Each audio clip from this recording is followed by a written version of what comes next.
at it again. Do it like only I can. Your boy DiamondKesawn. And as always, I promise you three things. The latest, the greatest, nothing but the exclusives. And baby, when I say exclusive, I mean the exclusive. So tonight, so what happened was, let me paint you a picture. I'm minding my business, and an email comes through from my good girlfriend Mona. Hey Mona. And Mona always brings me the best ideas, and she pitches me the best options. And I'm minding my business, and a film called Witchy Ways pops up in my email, and I'm like, wait, what? So I start reading, and then I go to the trailer, which, you know what, the trailer in and of itself draws you in, right? So I can't tell you about it and not give you the trailer. So I'm gonna let you all hear it for yourself. Ready? Okay, here you go. Spirits of the air, fire, earth, and water, I call on you. My life as I know it is at risk. Someone wants to do harm for harm that has been done. I am gonna take possession of this house, and I am gonna burn it down. Nina! How can I protect myself and leave space for all to heal?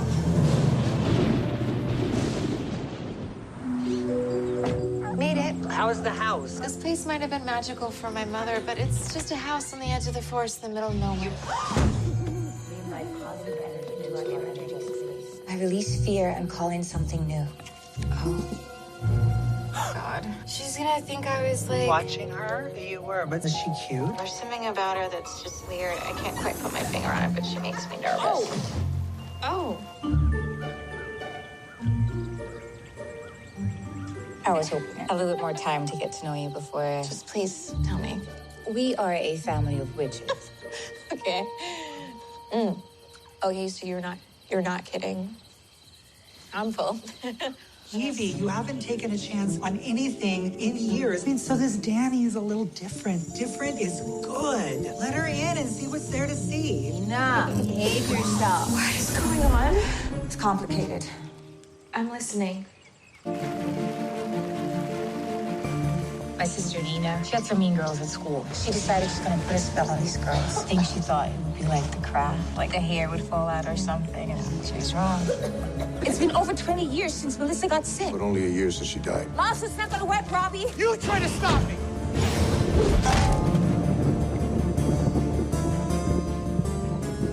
You said that she wasn't dangerous. Were you lying? People get scared of anyone that they don't understand. How do you expect anyone to understand you if you're constantly hiding who you really are? Did you just tell me to go back to my room? Oh my God, girl, she is crazy. You said different was good. Yeah, different, not Looney Tunes.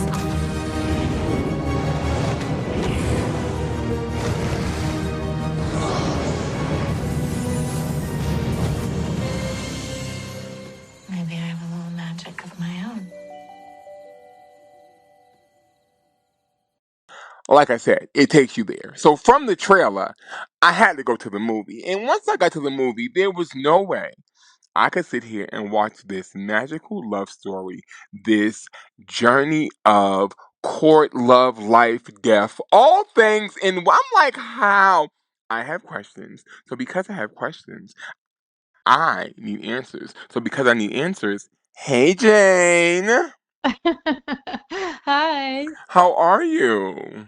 I'm good. It's been Jane, a nice day and I'm ready to relax with you. listen, let me tell you all, I said latest, greatest, and exclusive. So for exclusive, Jane Clark, director, writer, producer, editor. When I say all things of the things for Witchy Ways, let me just give you the introduction. Through her company, Film McQueen, Jane has Yeah. made 4 features, 8 shorts, a VR short, and a web series, earning numerous awards and nominations on the festival circuit. Jane, I don't know how you do it. You need a break, a vacation, all the above, but I love it. And I am so excited. So let me ask you this to get this started.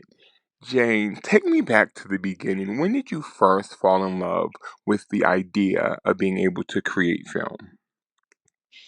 Oh, wow. Well, hey, it's been a journey. I actually was an actor to begin with. Oh, And yeah, and I loved acting, but the process of, the whole process of trying to get the job was less than appealing. right. And I did a bunch of really cool little things, but I would get on the set and I would do a TV show and I'd be bored because it's just, basically you come on, you say your lines, you go home. Mm-hmm. And then I'd get on an independent film and I would love the experience, but then this film would come out and I'd be disappointed in the way it turned out. And I just I had this one particular experience where I really had so many expectations around the script of a person's film.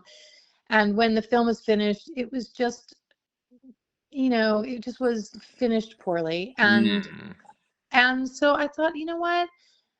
I think I'm going to just try to do this for myself. And if I can't do it, if I, make something and it's terrible, then I'll just accept that, maybe I was asking for too much and I'll go back to acting. But I made a short film and, really just never looked back. Okay, I love it. Now, Yeah. taking that transition from the acting side to being behind the project itself, what was one of the biggest things you felt like you learned when you first took that leap? Was there anything you took for granted as an actor or that you assumed as an actor that you was like, well, wait a minute, this isn't what You know, I thought it was, kind of a thing? yeah, I think really right off the bat, the first thing that comes to mind is that when I had this short film and it was based on an experience, a true experience in my life, and I had gotten a friend of mine to play me, so to speak, Mm. and my cousin to play my husband, and I someone got sick in her family or something happened where she couldn't do it. And we were 3 days out and we had gotten the insurance and there was just no going back or we would have lost money. And so I just was like, you know what, I'm going to jump in and do this myself and I'll just act and direct. And that was my first revelation, is that that's not good. I mean, it still turned out, this is a super cute little movie and people can watch it on YouTube if they want to go to my YouTube channel. But what I realized was that if I was in the movie, because I still loved acting, there was always that idea of like maybe you could do both. But if I'm in the film acting a scene, I'm supposed to be present for my partner. And if I'm directing, I'm supposed to be standing outside of all of it so that I can watch what's going on and give notes and help Mm. guide the actor. And there was just no way to do both. And I know a lot of people on paper, are stars of their own movies that they direct, but in reality, if you're 100% present in a scene for another actor, you aren't directing. There's somebody else doing it for you, or you're Right. breaking. I mean, like we did with the short film, we had to stop between pretty much every take, and I had to watch it back, and it was time consuming and really just didn't make a lot of sense. So that was my first revelation, is I really just thought, you know what, I need to make a choice. Am I going to act or am I going to, go behind the camera? And I just I liked it behind the camera better. Yes, I'm so glad you did, because this body of work right here is so witchy ways. So before I ask you all about witchy ways, I need to ask you this. What was it, you're minding your business, doing your thing as a creator? What in your mind made you jump, coming all the way straight out of Crazy Bitches into witchy ways? How did we take that leap? I don't even really know.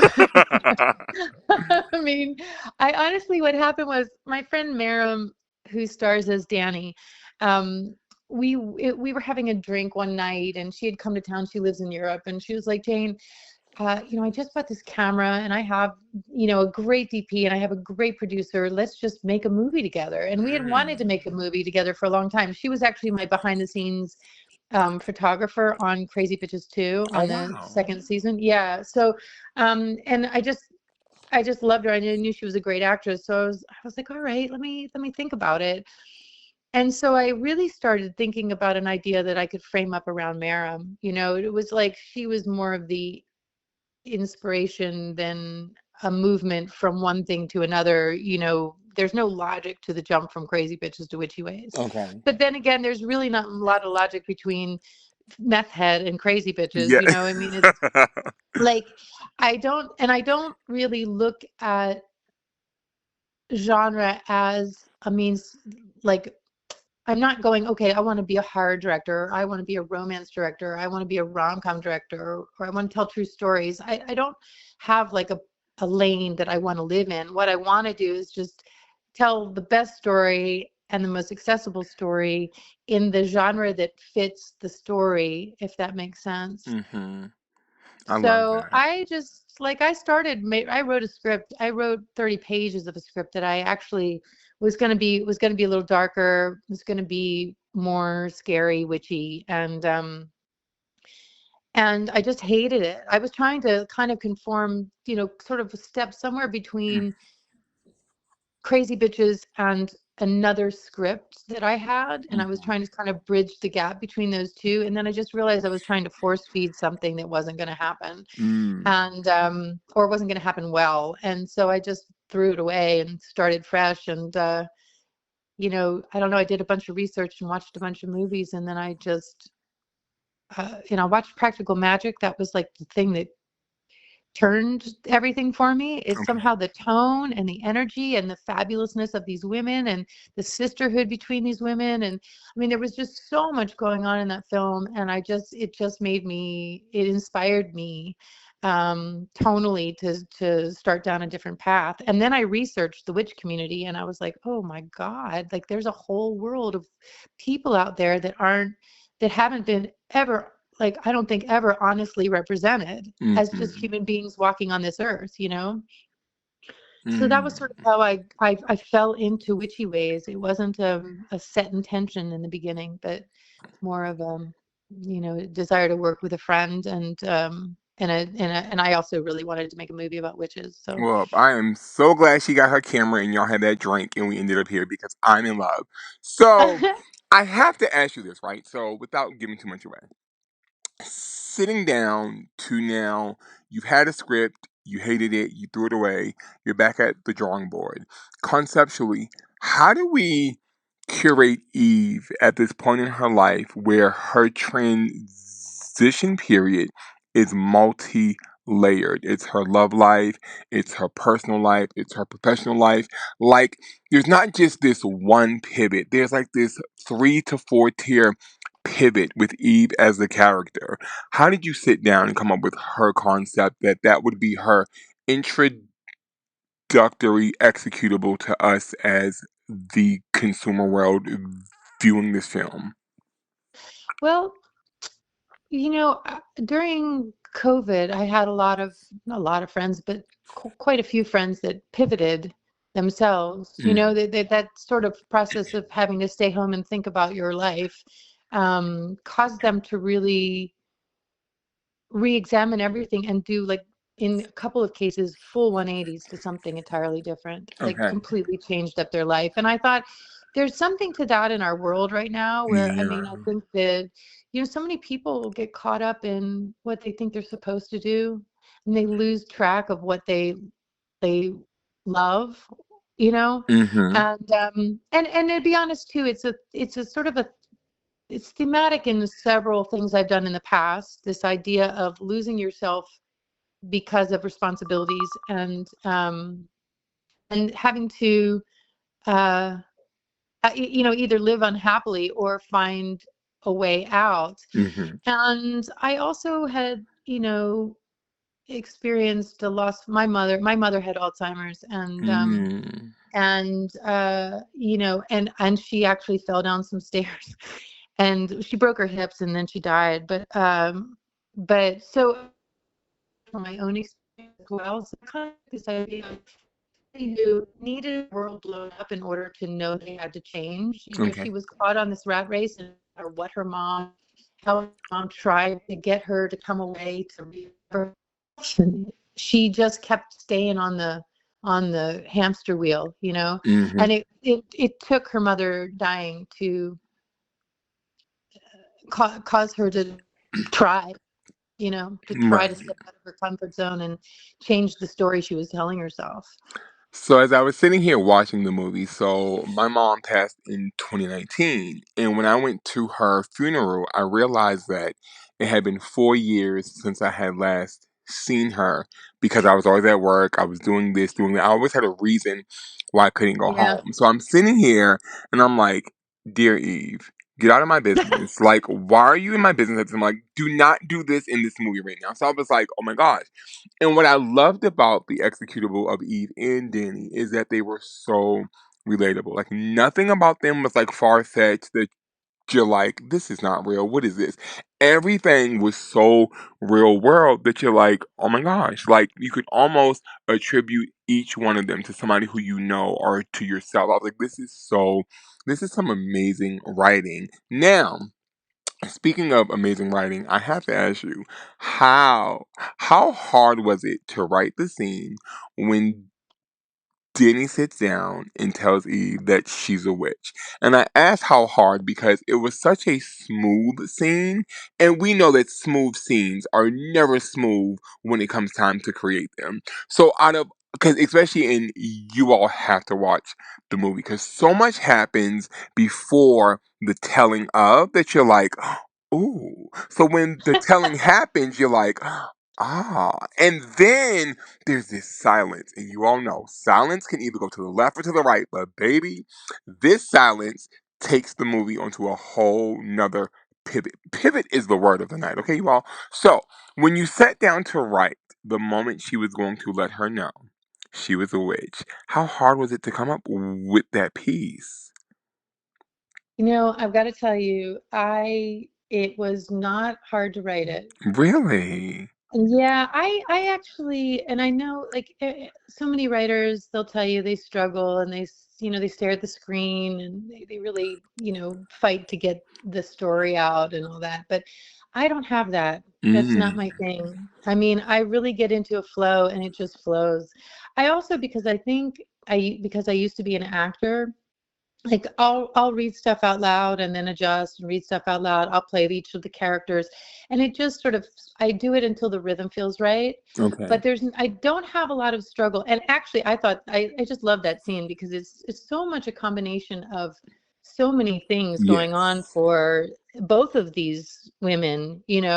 The kind of vulnerability that Danny is experiencing and the kind of I'm not sure what to do with this, but I'm attracted to this woman kind of experience that Eve's having. And, just the fact that it seems so fantastical to Eve but then Danny has to in some way convince her of the sincerity and and how real it is for Danny. And it just, I don't know, it just was a lot of just playing the parts and having a little bit of fun because finding some humor in that, trying to sit down and be both sides, the skeptic and the committed practitioner. I love that. But I'll tell you the hardest part about really doing that scene, because the actors are fab, and I mean, aside from them coming with their own stuff, they're also very facile. So if I give a note, they can just adapt and incorporate it into the next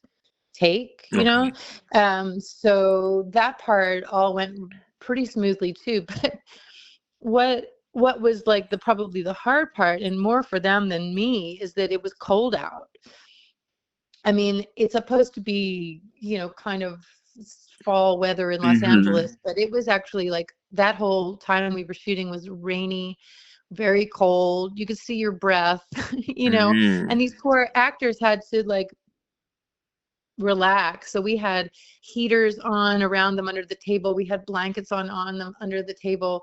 Like everything from the table on down was how to keep them warm. Wow. Everything from the table on up was them believing in that they were warm. And I think that was probably the only thing that really was a concern at all.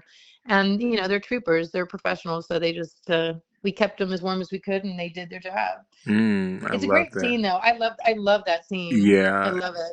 Yeah. It's deep, but it's light, but it's deep, but it's airy, but it draws you in because when that silence happens, you're just like, oh my gosh, where is this going to go? And then boom, the pivot happens, and you're like, oh no, this is going to take off from here.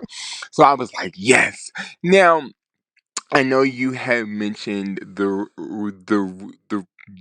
research you did on practical magic as you were creating this film. I wanted to ask you about that. When it came to the community of self-identifying witches in which you had discovered during your your research process, how did that help you or fuel the creation of how you took the approach to Danni and her magic being passed down from generation to generation, kind of a thing? Well, it was real inspirational to me, I guess. Just discovering this group of people and these things that mattered, Mm-hmm. to them. And then also I just was like, well, if I'm going to write about this community and I'm going to infuse this world into the movie and give Danni these powers and this practice, then I should understand what the practice is. So, I had a neighbor who I was like, I think I need to do a moon ritual, and she's like, come on down. Oh, And I was like, wow. oh, you do moon rituals? She's like, oh yeah.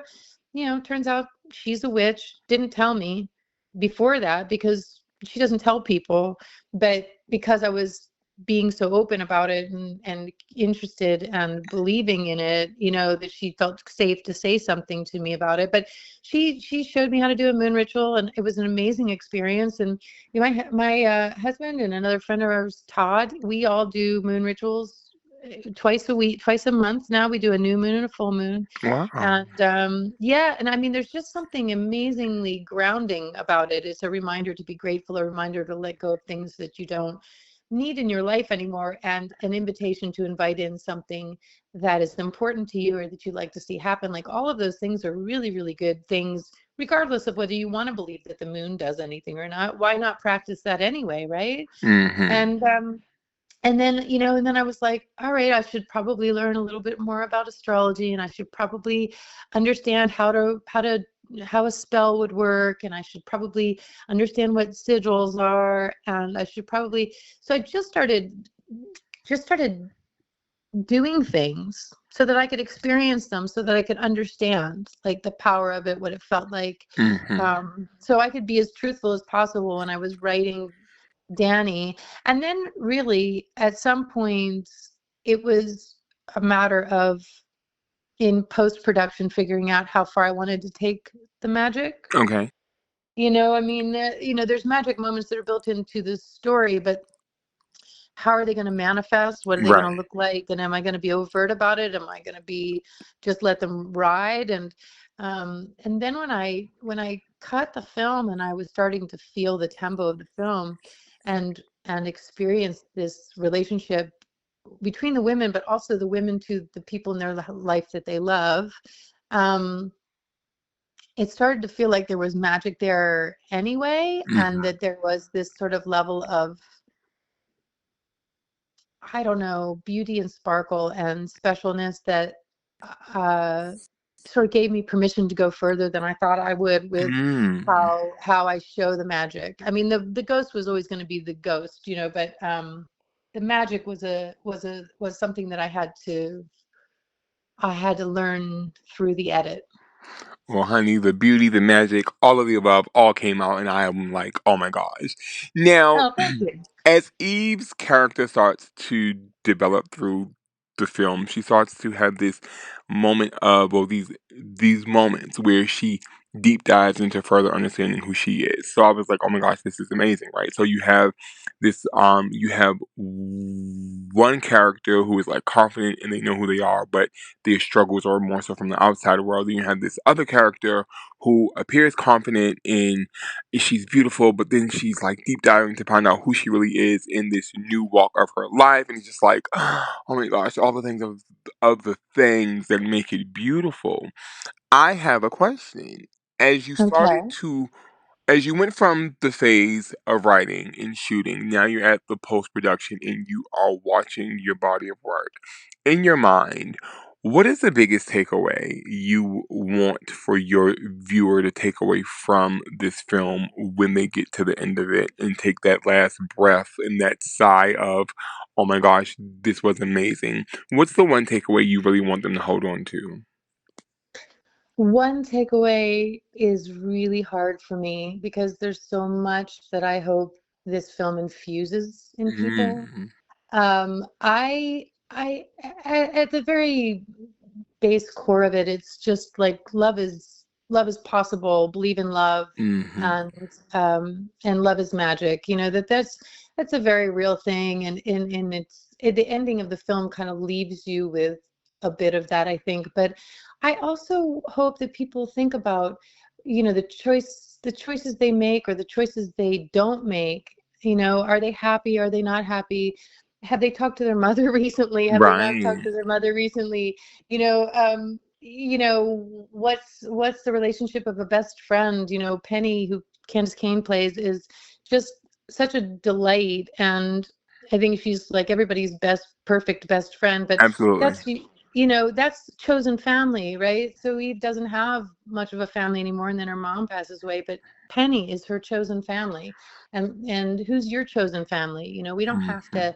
we don't have to make it our blood relative. You know, it can be anybody that touches you, supports you, has your back.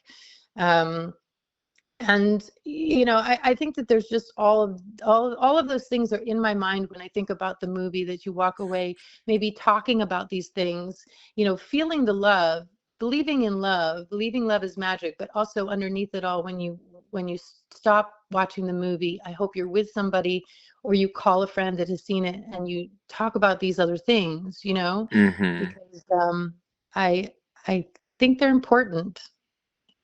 I definitely agree with that. Now, I have to put you on the spot. You know I love you, so it's not personal, but I have to be honest now.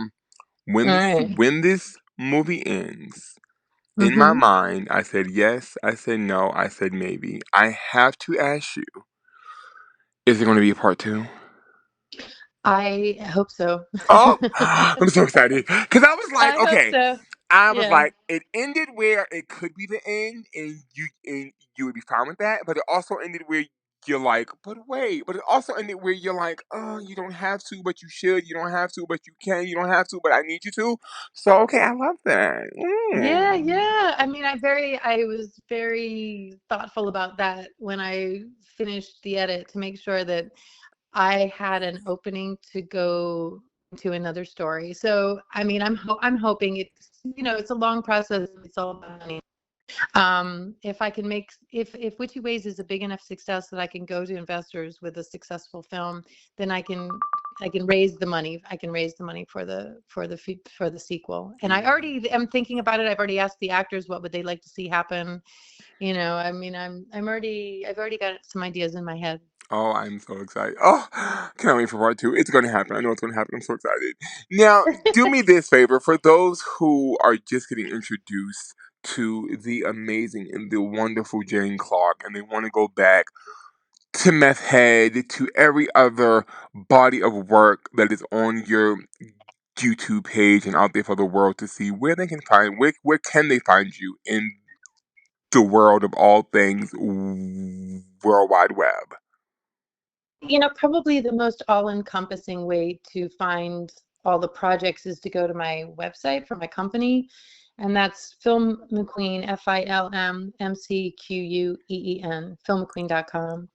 But I'm on all the socials under Instagram is Director Jane Clark, but you can also go to Witch Movie or Film McQueen. I also have Witchy Ways and Film McQueen on TikTok, and I have Film McQueen channel on YouTube. So there's lots of places to find me, and I hope There, people will go there it find my other. is. Yes. Yeah. Now, I have to ask you, I just, for me personally, and I won't tell anybody, I promise, it's our secret. Of all of your bodies of work, and I won't ask you what was your favorite because there's no such thing. But of everything that you've done over the this almost 20 years and counting, what has been the most memorable body of work for you, and why? Oh, And yes, I'm yeah, taking it all the way back to 2003 yeah, to yeah. doggone and You know what? up. It it's really each one. I can't narrow it down because each one was important to me for a different reason. You know, Doggone was the first film I made. It's so Mm-hmm. important because it was a learning experience, it was a discovery experience.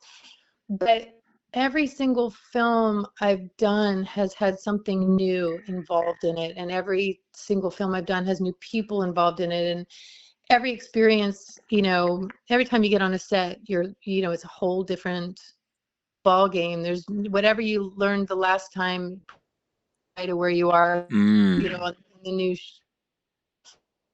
I really, honestly, don't have a big moment that would be any more significant besides the turning point of making my first short and going, wow, okay, I can do this. I actually can do this. Okay. You know? I mean, that would probably be a turning point moment where I just went, okay, this is either I am going to or I'm not going to. And what I realized was I am going to. But oh my God, what I've learned over the years and what I've learned on every single set I've ever been on. I mean, like my biggest love of all of it is the community. It's like when you're on a set and everybody's flowing and I have pretty joyful sets. Mm-hmm. Even Meth Head, which was kind of difficult, and there was a lot of really uncomfortable moments in that film and in shooting it. It still felt so joyful in the satisfaction of doing something important and what I considered was important, But my most favorite thing just across the board is being with other people and working with other creatives. I mean, it doesn't matter if they're the PA on the set. I've had great ideas from a PA. I've had, incredible experiences of obviously with my actors, but also I'm really tight with my producer. And we have, we spent in Witchy Ways, we spent the nights at the house and had dinner after the shoot was over and drinks and talk and it like the community is amazing. And then like you write a script and then you pull all these people together and every single person brings something to the table that you hadn't thought of that elevates the content. It's like when the actors bring the words alive, that's the obvious one that you don't think about it. But when the production designer says, what would be amazing, I always remember this one production designer at Crazy Bitches season 1, which was really a feature in the beginning, but she came and I tell everybody, come take everything out of my house, whatever you think might work on the sets, just take it, because that's how I can maximize my finances. But she took all these pictures and then she placed them around the set, the main set of Crazy Bitches, and then she tells me and it's true, after she pointed it out, and it's so subtle that most people might not get it, or they subconsciously might though, but she did it so that almost everywhere you go in the house there's somebody looking at you from a painting. I mean, it was just clever. And I don't know if anybody picks up on it, but maybe you do subconsciously when you're watching it. Right. It's like little things like that. These people come into your lives and they all have their own, they're great at that thing that they do. And it's not what you do. You can figure out, I kind of want the set to look like this, but the production designer or the costume designer or the makeup artist, coming, going, what do you think about these pretty things I put in her hair? Oh my God, I didn't even know those pretty things existed in the world. I absolutely love it. I mean, everybody brings their own expertise, and that's the most exciting part of making a movie, when you're all together and everybody's bringing their ideas and bringing their special, touch to the film. I love that. Now, of course, I have to ask you, for that young aspiring filmmaker who's going to hear this interview and be inspired by you in the transition from acting to definitely bringing your own bodies of work to life, who thinks that they want to do it but they are afraid. What are those words of encouragement you have for them to stay the course? I think you have to do. You know, I mean, like a lot of times people will talk about what they want to do. They're talking, but really that doesn't, you can talk yourself out of all of it. You know what I mean? Like it's not, talking isn't the thing. If you decide you want to do something, just write down what you think the first step is and do that first step. And then and you know, and have a list. Okay, the second step will be this, and the third step will be this, and just start knocking things off the list. And before you know it, you'll be doing it. You know, but if you think about how big it actually is, because it can be daunting. There's a lot of moving pieces. There's a lot of steps that have to be taken. There's a lot of people that at some point could become involved. There's the money and trying to find that, which is always a struggle. Even for short films, you know, the whole social media like fundraising has kind of died out a little bit. It's hard to raise money anymore because people are kind of done with it. And then politics takes so much of the money now. But you know, if you give yourself just the first few steps toward getting something done and you execute them step by step, you will find yourself in it, and it will be happening without you even feeling that overwhelming feeling that you might have felt in the beginning. I love that. Oh, you are so amazing. I love you. Aww. I can't wait for what more to come from you. Every body of work you have put out has been amazing. I love how you make things personal, you make things intimate, and the intricacy that you put into your bodies of work that are not over complex is so appreciated. So thank you for doing all that you do, and especially with this film. Listen, I know, I'm telling everybody, I cannot wait for part 2. I'm telling you all, there's going to be part 2 because the Witchy Ways is so amazing that it just draws you in. So we all are all into it. Jane Clark, thank you so much for taking the time out to bring us into your world and to take us behind the creation of Witchy Ways and this amazing body of work. And I'm so excited for it. And thank you so much for tonight. Well, thank you. Thank you so much. I appreciate it, and I enjoyed my time. Thank you. Listen, I told you all 3 things: the latest, the greatest, and nothing but the exclusive. Jane Clark herself gave it to you. We went behind her bodies of work into this project. Now, you all know, click that link below because you have to see it for yourself, and we have to talk about it. Until next time, I'm DiamondKesawn. You all stay tuned. This is a DiamondKesawn production.